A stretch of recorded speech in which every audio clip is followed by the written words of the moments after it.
Good afternoon, everybody. My name is Dr. Andrew Tchie, the editor of the Armed Conflict Database here at the IISS. Let me welcome you all this afternoon for a discussion with Professor Kevin Bales. Kevin Bales, CMG, is a professor of the Contemporary Slavery and Research Director of the Rights Lab at the University of Nottingham. He co-founded the NGO Free the Slaves. He's also author of the book Disposable People, New Slavery in the Global Economy.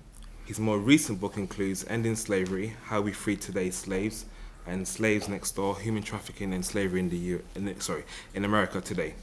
He's currently working on a new book where he explores the relationship between slavery and conflict, a story that begins with the first human written records and continues today. Today, Kevin will speak about his most recent research, which explores the links between slavery and conflict. This event will be on the record. So without further waiting, I'll pass the floor over to Kevin. Great. Thank you, Andrew. Should I just do that since you're filming? Yeah, so they want. Good. Thank you. Happy to see you all every day. Beautiful day. Too bad we can't do it in the park, but it's lovely to be here. Of course, I have to start with an anecdote and just say, some years ago, I was in Eastern Congo. I've been there 2 or 3 times doing work there, and sometimes in those spaces that are pretty dicey. But one of the reasons I was in the Congo was because I was primarily working for the NGO, the anti-slavery NGO at that time. I had taken this break in my academic career. But there were a lot of reports, this is in the early 2000s, of different types of activity going on in the Congo that kept being described as slave-like or something like slavery, and we think there's something going on here. So I went with a couple of colleagues, and we were primarily in the Kivus in the east where most of the conflict was. And we tried to step back and be as dispassionate and scholarly as we possibly could and say, right, let's examine these activities that are going on within this conflict as carefully as we can, separate them out by type, and see what we can understand about them. Now, I felt fairly certain that we would find some types of enslavement going on. What I did not expect was how much we found, for one, but also that we found 6 distinct types of enslavement being practiced at the same time, just in the North and South Kivu. And it opened my eyes in a way that I had understood maybe from historical reading and so forth, that there was in fact a fair bit of slavery and conflict, and has been since the dawn of time. And I'm going to go back to the dawn of time in just a second. But I thought, I want to dig more deeply into this. I want to see if I can understand what this is about. And part of that was also about the fact that there was the rounding up of civilians by armed forces, pushed into forced labor, pushed into sexual exploitation, and so forth, that type of enslavement that we've seen throughout human history. But there was also the type of enslavement that follows on from large-scale conflict, as had happened in the United States after the American Civil War, in which hundreds of thousands of African Americans were re-enslaved after the Civil War through this spurious legal construct called peonage, which had to do with the manipulation of the legal systems there. There's a book by Blackman which explains this and does that history wonderfully, and it explains how that came about and why that system of legally sponsored enslavement through local governments in the Deep South carried on from the 1870s to 1940. But what surprised me was that I was actually reading Doug Blackman's book on the plane as I reached Congo, and then I began to talk to people in the Kivus, and they said, yes, I was walking down the street and I was stopped by the local chief, and he took me in front of a judge, and the judge said I'd been carrying a knife, so I was convicted of knife carrying, and then they fined me $100, and then a man stepped forward and said, if he doesn't have $100, I'll pay his fine, but he'll have to come work for me. Now, that was precisely the mechanism that was used in Alabama in 1870. And precisely, and it was eerie to me, because it was as if they had read Blackman's book or read the history of the Deep South and were somehow repeating it, but in fact it was a spontaneous eruption of exactly the same format. So that's the anecdote that got me going, not just about the idea of people being caught up and enslaved in conflict, but about all the ramifications that can have and all the different types of enslavement. So I said I was going to go back to the beginning. Here's some Sumerian cuneiform. One of the things that I've also been writing about that's been caught up in this as well is the relationship between technology and slavery. Because one of the things that, while I just recently published a book with a colleague, which is about, that, forgive me, it's aimed at a more popular audience. And so you have to say the name of the book in a slightly more media savvy way. So the name of the book is #SlaveTech, right? So #SlaveTech. But it's for the more popular audience. But within that book, one of the things that I'd worked on that I'd been fascinated by was the fact that if you look at each of these major technological changes in human history, like the beginning of the Iron Age, and then you go back and examine what type of iron implements and artifacts remain from that period, a lot of it is slave technology. Handcuffs, chains, neck braces, and weapons, all used in that period, for example. And it was the same in the Bronze Age, when Sumerians would go into the mountains, woman, female, mountain symbol, combine them together, mountain woman makes slave woman, where in the cuneiform records of that very first human written records, it says, we went up to the mountains with our new bronze weapons, I'm paraphrasing slightly, and we took slaves and we brought them back. And then the slaves end up in these clay tablets of cuneiform on the lists with goats, sheep, cows, slaves, bushels of barley, right?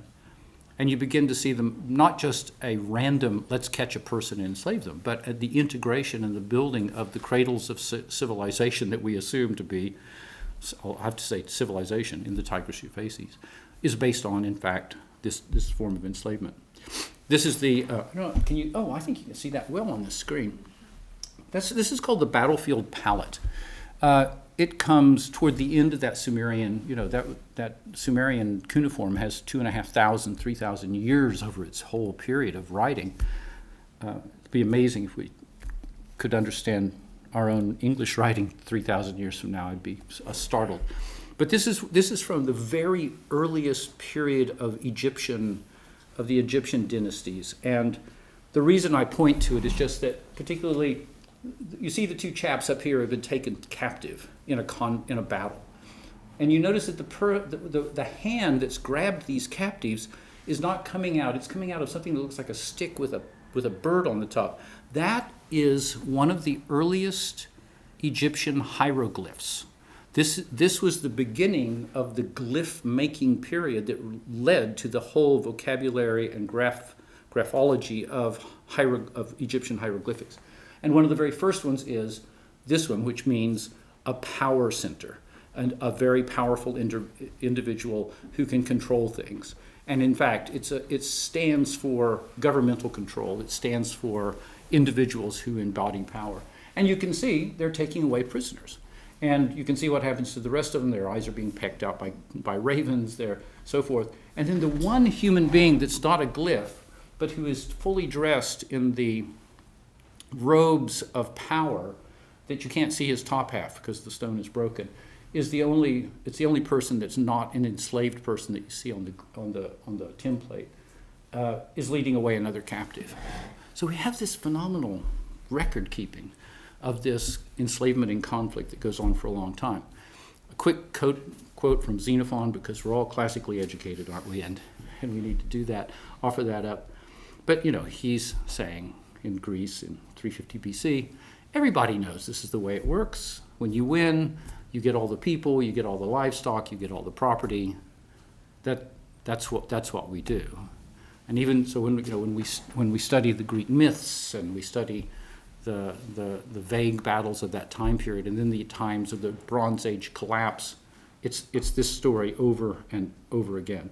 And as he says, it's a universal and eternal law. Not just that.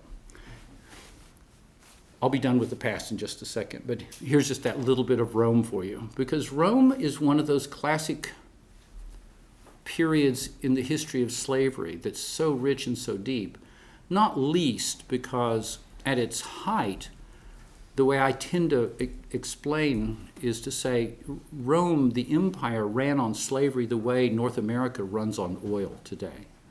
Up to 30% of the population was enslaved in the imperial period, at the peak of enslavement. 30% of the population. It's a phenomenal number. But they generated slavery through military conquest. That every time the boundaries of the empire were pushed out was an enormous harvest of slaves, and that was what would bankroll the wealth of the empire itself. You can actually track in Roman records the glut on the Roman slave markets that occur after the conquest of different parts to the north of the Italian peninsula. So much so that the word slave itself actually comes from the word Slav. And the glutting of the Roman markets for slaves was so extensive after the conquest of Romania, Bulgaria by the legions, that there were so many Slavs on the markets that it became a vernacular word. So instead of calling them servi or servus, they said basically, did you get yourself a Slav? They're cheap as chips. And you read those kinds of comments in the comedic plays, the Latin comedic plays of the period, about, just go get a Slav, right? Which became the word slave for us. And they had it, and their definition of who a slave is not about this person is property because you purchased them. Their fundamental legal definition was about this is a person who has been preserved from killing by the person who captured them so that they could hold them. Okay, I'll jump forward and just talk about the American example for a moment. It's particularly rich when you begin to explore slavery and conflict to talk about the American Civil War. And I'm not one of those people who's going to go into all the battles and worry about Robert E. Lee or anything like that. But what I want to point out is that one of the things that I'll come to is how you can look at the different conflicts. You can look at the role of slavery within conflict, and you can say, what are the tactical uses of enslavement and what are the strategic uses of enslavement? And the thing that's remarkable about the American Civil War is that both sides had strategic reasons to fight toward or against slavery and tactical reasons to do so.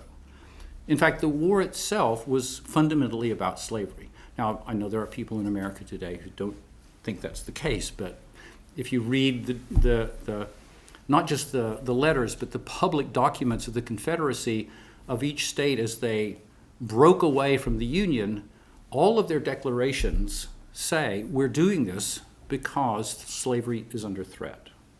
They say they put a lot more rationalization in there and explain that God said it was okay for them to do this and so forth, but they all say the main reason is because our slaves and the way of life that means is under threat. So they were fighting to preserve slavery. The North wasn't necessarily as committed to ridding the North America or the United States of slavery, but they were certainly engaged, and certainly a significant proportion of the North were, and the Republican Party itself, which triggered the election of Lincoln, which triggered the declarations of war from the South, was because they were an abolitionist group. But the tactic, so you have one side fighting very clearly to preserve slavery, the other side fighting at least half-heartedly, or maybe more so as the time went on, to get rid of slavery as a strategic idea. And then both sides use enslavement as a crucial tactic against the other. For the South, it means that the forced labor of the 4 million people in slavery within their border freed an enormous number of soldiers from logistical roles. So virtually every white Southerner was a combatant in the sense that they could carry weapons and go to the front, because all the cooks and the water carriers and the people driving the wagons and so on and so forth, almost all of those logistical roles were taken by enslaved workers that were brought to the front by their owners. Now, the tactical move of the North that was so brilliant, and this was in part, Lincoln was a very brilliant man, had to do with the Emancipation Proclamation. So the moment that he, in the middle of the war, or late half of the war, says, I am now signing a proclamation which frees all slaves behind enemy lines. and then promulgated this idea across the South through whispering campaigns and news and so forth. And fundamentally, the enormous logistical army of the Confederacy started to drop their shovels and walk away and hide in the woods and run off and look for and do some spying, and their logistical support, tactical logistical support crumbled, and the northern side had reaped the benefit of that. Not least that many of the escaped slaves began to come to them and both serve as combatants and as logistical supports. So it's just to say, you can look at so many wars and say, my goodness, there's not just tactical use of enslavement in these wars, like the 30 Years' War, but there's sometimes also strategic concerns as well. Now, then we get to this point in our recent history. Well, I'm really old, so my recent history, 1860, I don't quite remember it. It was just after I was born. And you begin to have these codes that come through. And like so many rights, human rights or legal codes, once they're on the book, everyone in the world assumes, well, of course it's going to be like that, because how could we live in a world where that wasn't the case with human rights? But of course, 10 years before, when it wasn't, people thought it was perfectly natural that women were property, or that whichever right we want to discuss. The Liebherr Code, you may not know, it was put forward before the American Civil War, and it set out that there shouldn't be enslavement in conflict. Lincoln brought it in and made it part of the regulation of the war. The Hague Convention, though, the Geneva Conventions, all began to mention that slavery should not be part of war. The additional protocol is to the Geneva Conventions, which specifies even more about slavery and sexual assault. The International Criminal Court lists slavery as one of the key areas that it can be concerned with as an international criminal court in its founding documents. And then, of course, the idea that slavery has the status of international law which transcends all national laws, what's called jus cogens. It's hard to pinpoint when that came into general acceptance, but genocide, piracy, slavery, and so forth all have this status of jus cogens. Again, an interesting switch and a flip, because compare that to Xenophon or the Roman slave laws, where they say, of course this is the way it works. So not unlike the history of human rights, and not unlike the history of abolition, where you have this dramatic flip in public consciousness in the mid-18th century, and people begin to say, oh, actually, this isn't an economic activity at all, this thing called slavery. It's not just something you do in business. This is actually a moral choice and a moral activity that has to be dealt with and thought about in a moral way, which then calls on legal structures to support the morality of reducing it. The same began to happen with slavery within conflict. Now, that's my large-scale historical survey. I feel a little bit like, what was this? That guy who used to do the sort of March of Time, the Ascent of Man, and all that. Bronowski, who would stand and say, "And here in Paris in 1272," But I'll resist any more of that, and tell you about some of the data that we've been working with. So we've taken the Uppsala conflict data, and in our first pass, we took all the conflicts in the Uppsala data between 1989 and 2016. In that period, if you know the Uppsala data, they classify conflicts clearly. They're organized by place, so it'll say, this is the Vietnam War. But then they also classify the data and break it into what they call conflict years. So if the Vietnam War, it's kind of hard to say where you want to start and end the Vietnam War. Ending it's easier than starting it, but if it's, you might say there's 12 conflict years in the Vietnam period. And each one of them then gives you a point in time where you can say, here's a series of military actions and other political actions and news around it, and you can then locate these things within these years. What we did was take a team of researchers, mostly grad students, and put them on it and said, we need you to dig down as far as you can go, and we're going to have to be looking at hard and soft information and popular and official and academic work and journalistic work and so forth. And search and search and search in a systematic review of hard and soft, gray, black and white, all the different types of information we could get. Because for most part, people did not look at these conflicts and say, oh, let's write specifically about the fact that there's enslavement in these conflicts.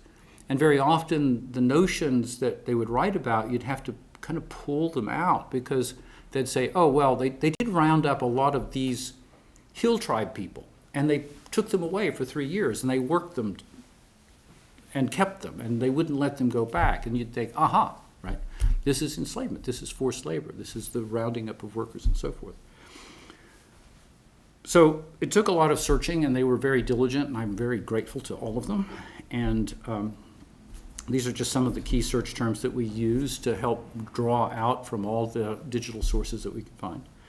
And then we began to develop specific operational definitions for child soldier, sexual exploitation and forced marriage, forced labor, human trafficking, because those activities we seem to be able to identify clearly. And you'll see in a moment that there were some that would be a little tiny bit fuzzy, but we actually separate them out and say, this is our best guess on this handful here, like that. We begin to review and think this through. Here's in a sense, the headline results from the 1,113 conflict years between 1989 and 2016. I went looking and digging into these data because I believe that there was a significant amount of enslavement in the conflicts since the period that we often call the low intensity conflict period, after the end of the Cold War. I was thinking there would be a significant, but when I was thinking significant, I was sort of thinking statistically significant. I was surprised when we found, getting on for 9 out of 10 conflicts in that time period had child soldiers. And as you can see, 40% of the conflicts had forced labor, a third of the conflicts had very clearly documented forms of enslavement into sexual exploitation and or forced marriage. And now, let me explain a slight and interesting difference there.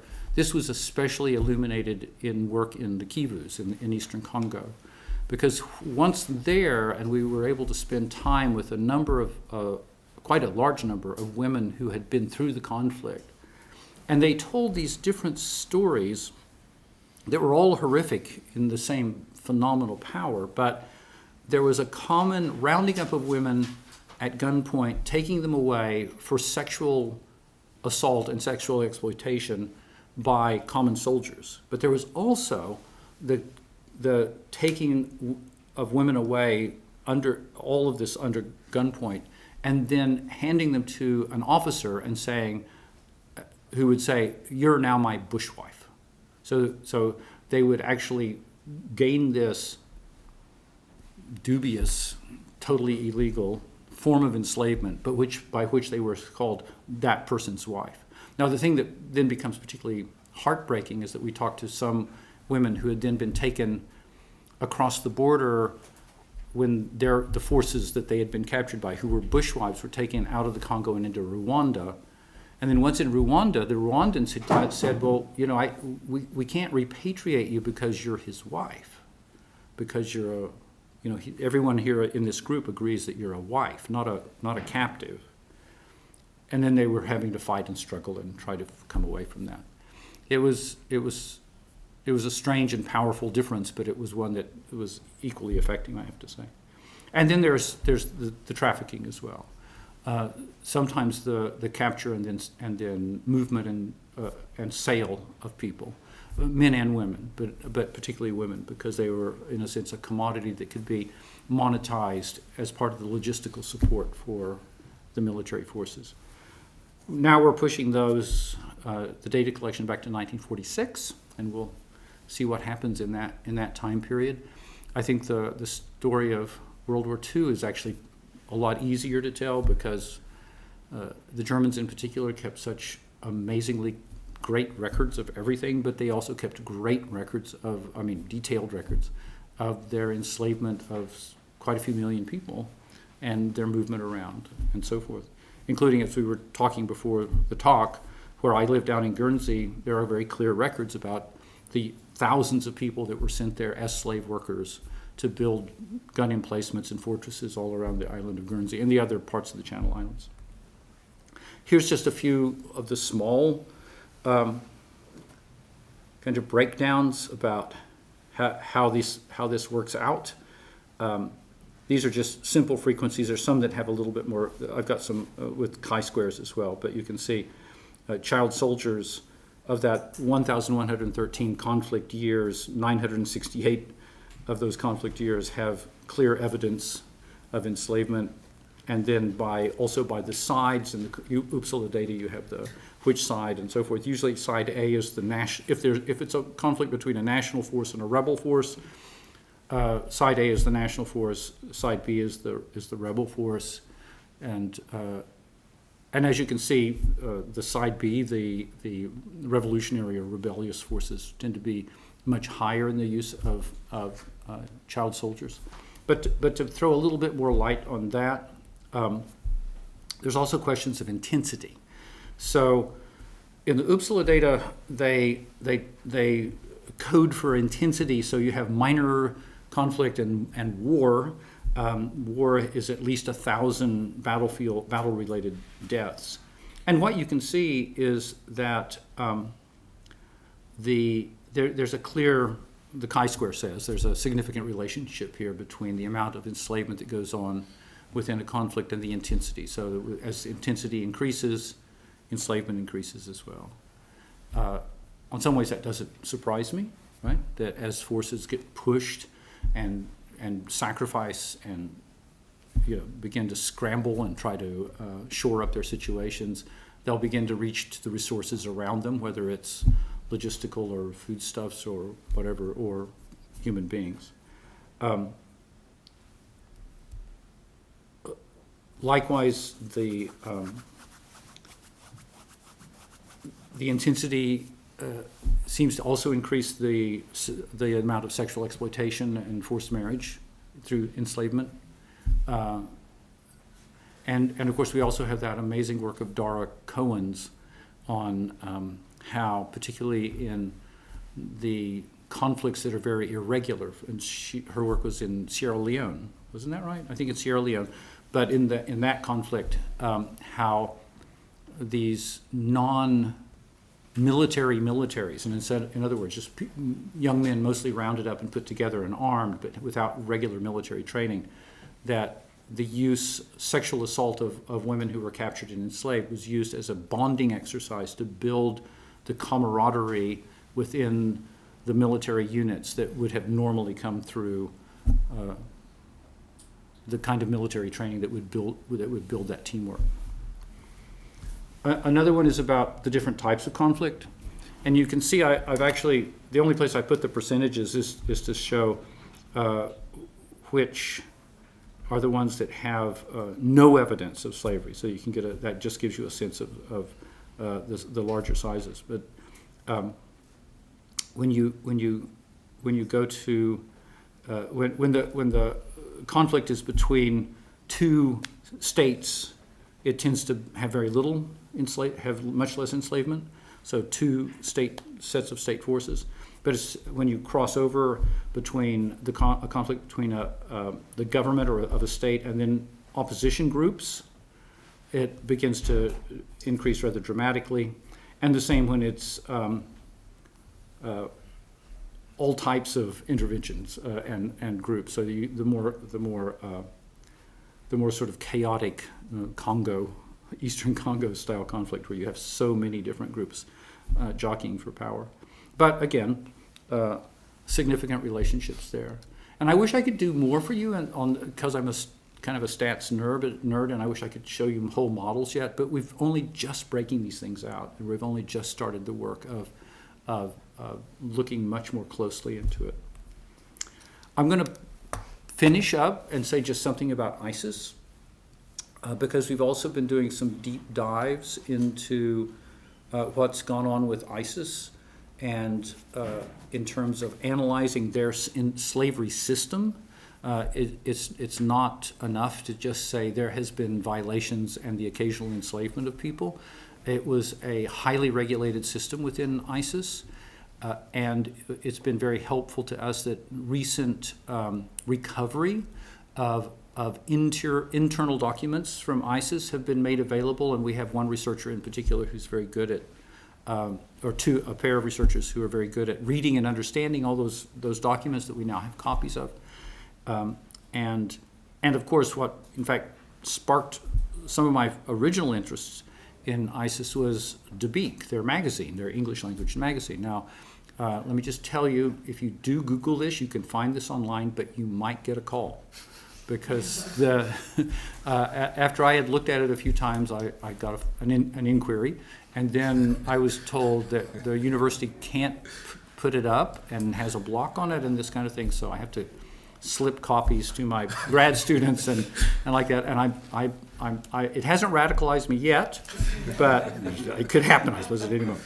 But the thing that was so powerful when I first saw this article in Dipit was that, a bit like the Nazis who keep amazing records of their heinous crimes, the writers here say, we're going to lay it all out of how we rationalize this, how we justify this, how we think our faith tradition completely gives us permission to do these things. And a close friend of mine is Bernard Freeman, who's a law professor in New Jersey. He's also Muslim, and he's also spent a long time working on the history of slavery. And then in the last 10 years, he's been drawn a lot into this. And I checked in with him, and he says it's bonkers. It's just, when it comes to religious justifications and theological justifications, it's just as crazy as anything out of President Trump's, or someone like that. So, but he says, it's kind of crazy stuff, but it's enough that people can believe if you're isolated in that way. Here's some of the things that we've just been generating. I think that's harder to see. Forgive me. It was actually made to put on a page. But when I say, ISIL then becomes ISIS, then they have a whole nother name. But the point is that they begin to work this out as a system. So you can see, there are areas where they attack. There are areas where they register people and keep the records of men, women, girls, boys, and the demarcations of how they intend to use all of those subsets, demographic subsets, and religious subsets, right, as well, about where you then dispatch some of those subsets to where there were live markets for selling people as slaves, and remarkably very good record keeping of online sales as well. Online sales being one of the largest money makers, because the local prices, the sort of local buying of people in these markets, mostly women and girls, were set to there was a price control set by leadership to make it possible that soldiers could afford, right, to buy people into slavery. But on the online markets, with the bidding coming from Turkey and Saudi and wherever, right, and from places that you'd never be able to necessarily know where they were since it was online. But then the prices were going much, much higher, 10, 20, 30 times higher. So local prices were sometimes around $150. Online prices are going up into the thousands, like that. And then training centers, young boys are taken away, put into training centers, and in that way, in a sense, converted, right? Likewise, marriage, you have to use the inverted commas and say marriage, which basically meant rape.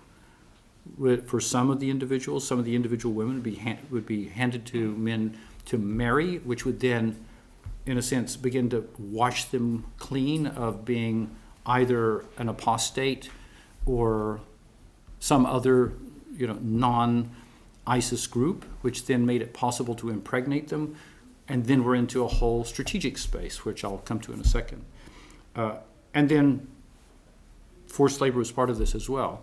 Though particularly for the Yazidis, this was, they were on the hardest end of all this policy, and most men were simply killed because they couldn't be reformed, but boys could be taken and reformed, girls and women could be taken and reformed into acceptable individuals for the caliphate.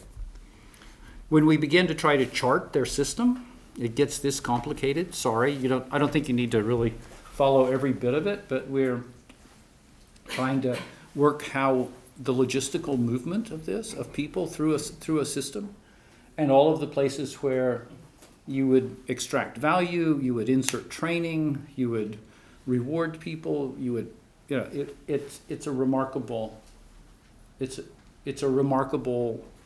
extensive, comprehensively planned, logistical and tactical and strategic operation. It's not like boys gone wild in a conflict. No, this is mechanized and industrialized. And it has all these different regulations of the bodies and so forth. There's a whole subliterature about genocide through forced impregnation. And that's exactly what was happening here as well. That if you can take a population, particularly one that you have already strategically decided that you want to cleanse an area, a geographical territory, in order, in this case, to establish a caliphate, then you say, and we only want the people who are pure and with us within the caliphate, then one of the ways you can remove the threat of people who are not of you is to kill them, or in this case, in part because of their misogynistic notion of what women are and who women are, you can also impregnate them and then turn women into carriers for new members of the caliphate, of people who are acceptable to the caliphate. So, one of the things that we're seeing from the internal documents that we have is that they were making a lot of money on the logistical side. I was astounded when the two researchers that I work with were saying the way this translate out is that there was actually someone called the Minister of Spoils, which is nice and honest, I suppose, but $2 million a day. What we're now trying to figure out is how much of that $2 million a day was actually being generated through this sale of human beings, as opposed to, because we know they were selling oil and some other things, but we don't know how to break out. But we're calculating and trying to work through those records, and we'll figure out what that income stream is about. Last picture I'm going to show you is just trying to break down the tactical and strategic forms of enslavement in that deep dive on ISIS, and how it's a complex regulation of a system. It didn't last incredibly long time, but they were able to operate it in a way that generated and met a whole lot of their own wishes and needs. The mushrik, I don't know if I'm saying that correctly, but under that strategic part, the Yazidis were considered outside of a religious boundary, so that there were Muslims who were clearly problematic because they were not in agreement with the ISIS forms of Islam. But then there were, and even people of the book, Christians and Jews, could be considered within that problematic groups. But Yazidis, because of their religious foundation, were seen as something completely outside of that, and often considered colloquially as devil worshippers, which made them this unique group. In some ways, not unlike Jews in Nazi Germany, that a group that could be denigrated beyond other people because they were closer to the non-human. They were the dehumanized group. But remarkably, you could convert them not through religious proselytization or anything like that. There was a lot of forced conversion going on at gunpoint, but through violence and rape, and particularly through impregnation. So that's just a little bit explain what that mushrik is about. That's pretty much where we are at the moment, right? We're about 4 or 5 months into writing an analysis now, and just begin on the first parts of our data after about a year of data collection, cleaning, and so forth. And I wish I had a lot more to tell you because I can kind of see all this stuff on the horizon. But maybe next year, I'll come back, or someone here will dig into our data as soon as we make it available and prove that everything I've said is wrong, and that's welcome as well. So I'll just say thank you, and I know that we were going to have some questions and answers and like that. Yeah. Thank you. So if you start by just mentioning your name and your affiliation, and then we'll take it from there. Any questions? Go ahead. I'm Francesca Grandi. I'm a senior fellow here at IISS. My question is about the correlation that you found with intensity. And just I would like to learn more about your intuition about what might be behind it, because you talked more about the incentives for soldiers who have been maybe pushed more to the extreme in a situation of high intensity conflict. But my first thought was more about the fact that protection in those situations might be more difficult to implement. Mm-hmm. So I just wanted to hear your thoughts about this. I think that's possible too. We're still exploring this, and I, in a sense, we haven't developed those ideas much. I think when I was thinking it through and thinking about particularly the narratives that I've read of child soldiers and how they describe the conflict beginning and then the conflict intensifying and then the breakdown of local controls and governments and so forth, as well as, of course, one of the other many things that happens in conflict is the rapid consumption or destruction of resources. So there's hunger and there's all sorts of needs as well, and then there's scarcities, and then the militaries themselves are desperate across everything from their own weaponry to the food and water and everything that they need in the transport. And it just and so there's this push, the push of the weight of battle that that in some ways is the focus of all, but just enormously consumes human and all other resources.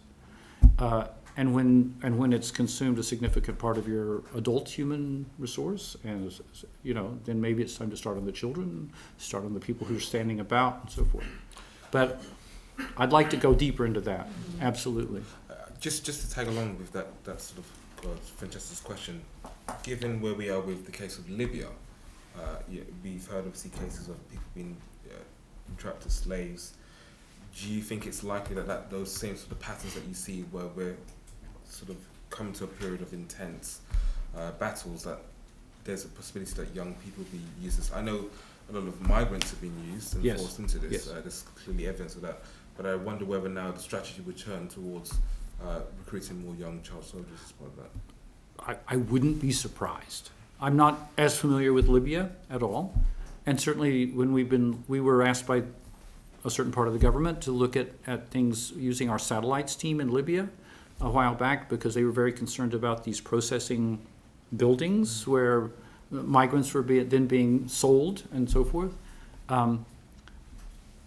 It was very clear what was going on with that, but that was very much about this in a sense, standing by a river of refugees and then harvesting, right, in a very heartless way. But as the situation becomes a greater conflict and less of a normal economy, it certainly could do. Thanks. Tom Phillips from Cincinnati University. Did you look at unwitting slavery when a peacekeeping operation goes in, and yet somewhere in a supply chain there might be some very suspicious things going on? So it's, in a way, you're going into a conflict situation, but it's not your tactic, but it's happening around you. Yes, that's a great question, Tom, and the short answer is no.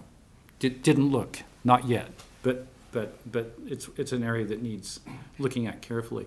And certainly in the past, I've written about peacekeeping forces, and of course that's a whole nother kettle of fish, and the terrible problems that have occurred with UN peacekeeping forces and like that, exacerbating those problems.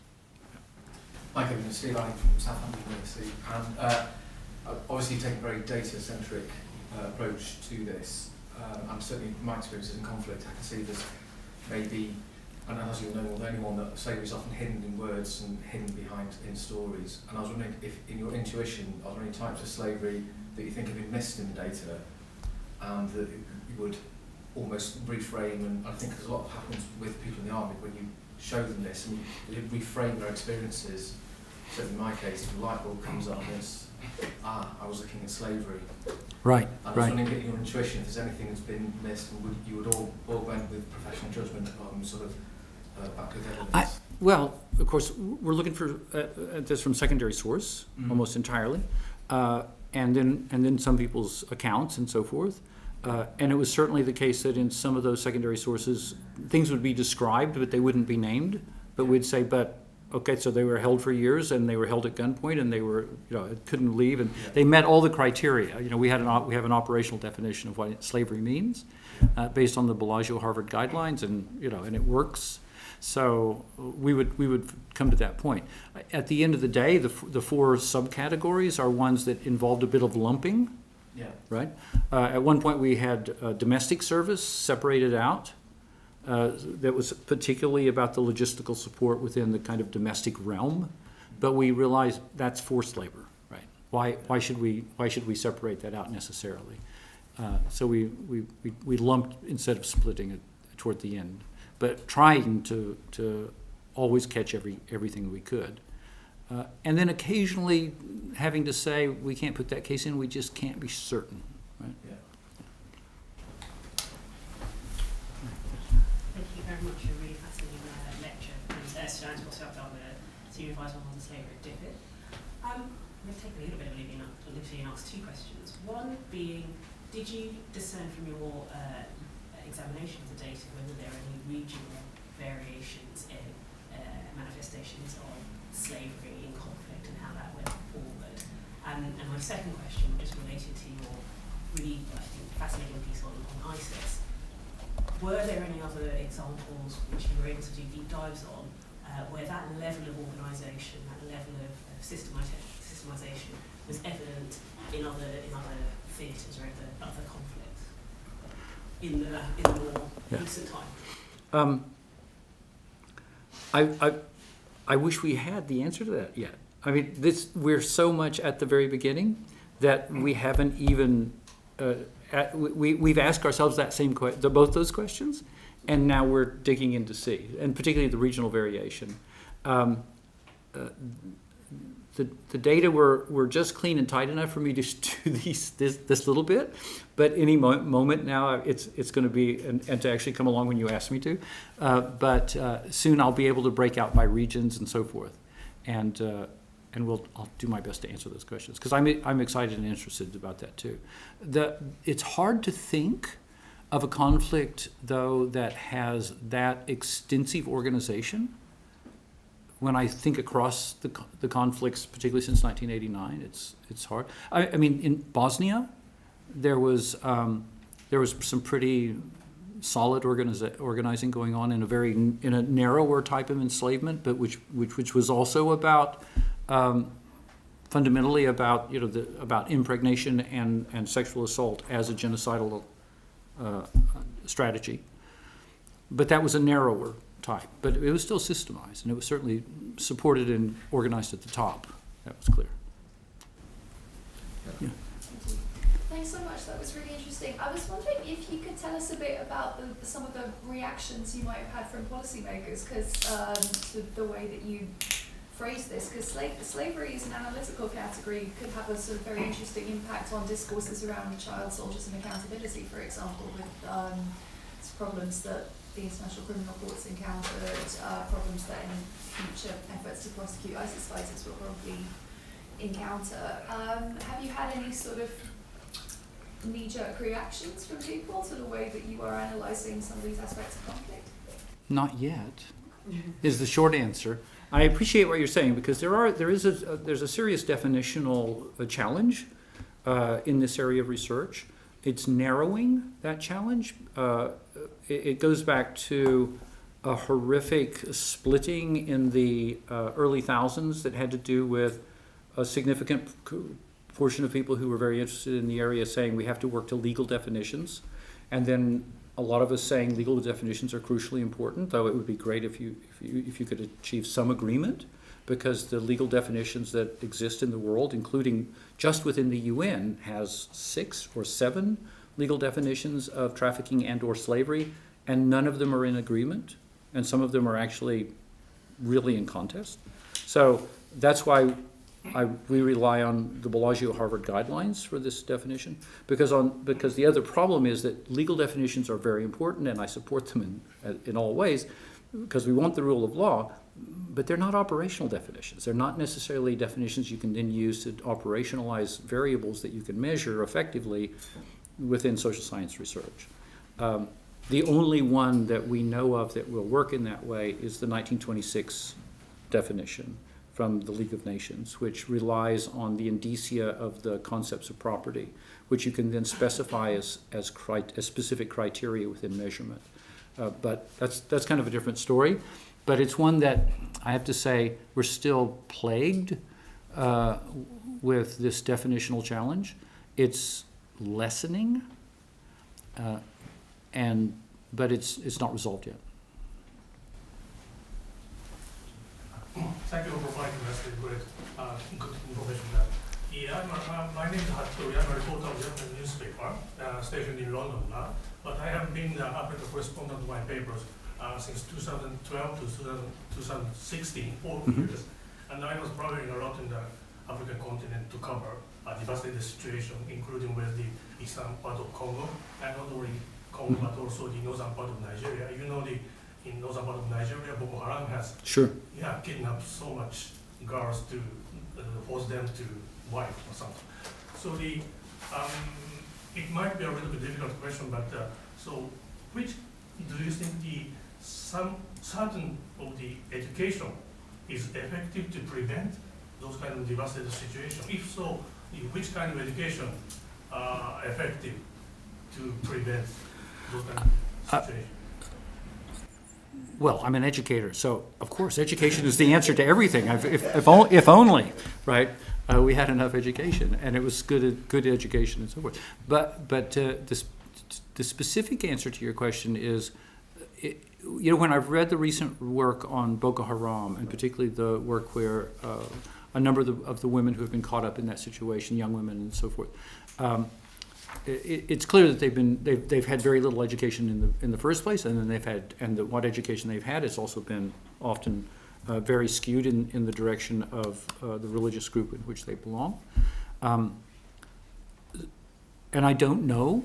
There might be other people here who know of good ways to move forward through education in that way. I will tell you, I have a proposal in with Bernard Freeman, the law professor and Muslim that I work with, an old friend of mine. We have a proposal that we think is about to be funded, in which we're going to try to get at an answer to your question, however. And what we're doing is, if we have those funds, we're going to first carry out, through the Gallup World Poll, a Gallup World Poll in a number of Middle Eastern countries, the ones which are not actually having live conflict, and discover as best we can what these majority Muslim populations conceive of and think about the concepts of contemporary slavery, right? How do they see it? How do they reflect on it? How do they locate it within their faith traditions and so forth? And then, because Bernard is both a Muslim and an educator, he wants to then begin to prepare information and educational materials for higher level education, sort of high school and up, to offer out to his colleagues in the religious and legal spaces of those countries, based on what we have come to learn are in a sense the majority viewpoints about what they might think or know about this issue, this global issue. Yeah. In most countries are not getting the same level of information flowing to them that we get here in Great Britain, particularly after the lead up to the Modern Slavery Act at the end of 2015. And then there was a lot more. There's been a lot more about it in this country, as well as this use of the word modern slavery. which has then helped to classify it and categorize it and put it into brackets. Which I have to say, I was in the working group that prepared the first draft of the legislation. We met for 2 years, from in 2013 and 2014, and the argument about definition and the argument about what do we call this thing went on for sort of 23 months out of 24 months of that 2-year meeting. Yeah. So if there are no more questions, Well, we have 3 minutes here. Come on, no more questions, I'll leave it there then. Just to thank Kevin for his time and for his introduction to his research and the stuff that he's been working on and will be working on in the next few years. Oh yes, yes, and I hope you're just feeling tantalized, because we're certainly feeling it in the lab. Yeah. I just also announced that we have 2 other up and coming events. So tomorrow we'll be we'll be conducting a conflict briefing on Sudan. So for those of you interested in Sudan, please come along to that tomorrow. Starts at 3:30. We'll be talking about the up and coming. Talking about Sudan and what's taking place in Sudan. And then on Friday, the 24th of May, we're looking at local peacekeeping and its critical assessment and its relevance to most of the modern conflicts with Professor Han Dawson from the University of Essex as well. Right. Brilliant. So I'll leave it there. Just thank you all for your time, and we'll make the recording available in the next week or so. Super. Thank you. Thanks.